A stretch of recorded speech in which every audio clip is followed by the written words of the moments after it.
quando nós éramos adolescentes, nós vivemos esta realidade que se passou em Coimbra de uma maneira muito intensa, cada um à sua maneira. Principalmente os concertos e a música, no meu caso, e o Rodrigo mais o espaço da cidade.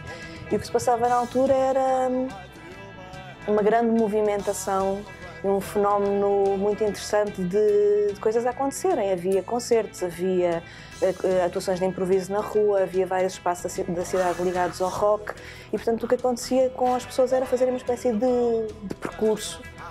Saía-se à noite, ia-se para a praça, um bocado sem saber muito bem o que é que ia acontecer, as pessoas encontravam-se na rua e depois faziam esse percurso por esses eventos e por esses espaços que tinham coisas a acontecer. Embora houvesse bandas e houvesse coisas, acho que não ganharam, que não tiveram uma face visível até aos Teddy Boys.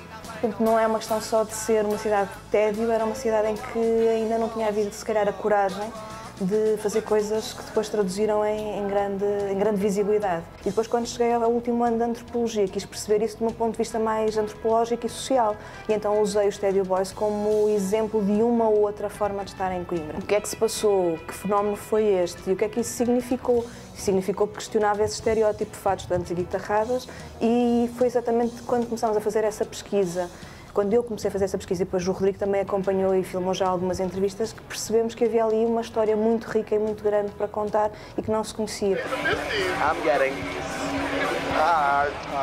Havia uma história para contar, havia mais coisas para explorar, mas na ideia inicial era uma coisa muito pequena, era tipo meia hora, fazermos entrevistas e contar esta história de maneira que fique registada, porque parecia que ia desaparecer. Naquela altura não tinham sido cobertos pelos mídias, as pessoas ainda não sabiam, começavam-se a esquecer que tinham sido os Teddy Boys. Quando se falava com os Teddy Boys surgia muita ideia de aprisionamento, de quererem extravasar a criatividade e não podiam, de que Coimbra os fazia sentir aprisionados. E nós pensámos, então, que melhor ideia de prisão do que uma própria prisão. Portanto, conseguimos filmar lá dentro e acho que funcionou muito bem a ideia de que realmente estavam aprisionados. Eles não estão detidos, como nós dizemos no documentário, mas há ali uma ideia que em Coimbra ou segues um determinado caminho ou não podes fazer nada. E eles fizeram, romperam com isso e fizeram.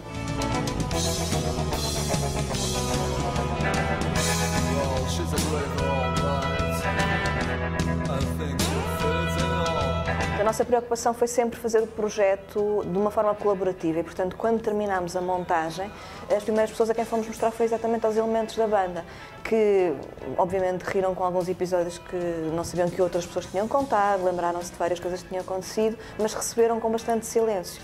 Para nós foi assim um embate estranho, mas que é perfeitamente natural. Nunca tinham visto a história deles num determinado formato.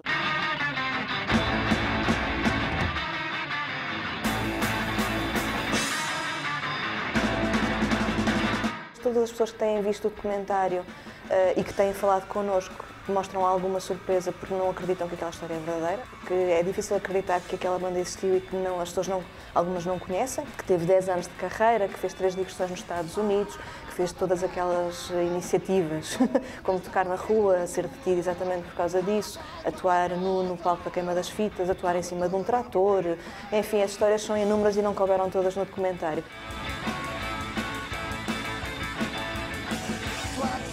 A nossa intenção era que o DVD não fosse só o filme, fosse um objeto colecionador, exatamente porque é uma riqueza tão grande de imagens e de histórias.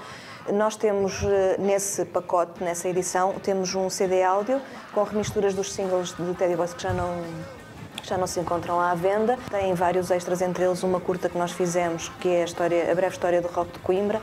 Tem exatamente essa entrevista com o Ernest, que é o tour manager nos Estados Unidos. Tem pequenas histórias que não entraram na montagem final, tem videoclipes caseiros que eles fizeram como cartão de visita para se apresentarem nos Estados Unidos. Portanto, é assim uma espécie de um bolo, de um conjunto, que curiosamente calhou numa data interessante, que foi 10 anos depois das primeiras filmagens. Do início das filmagens. Exato.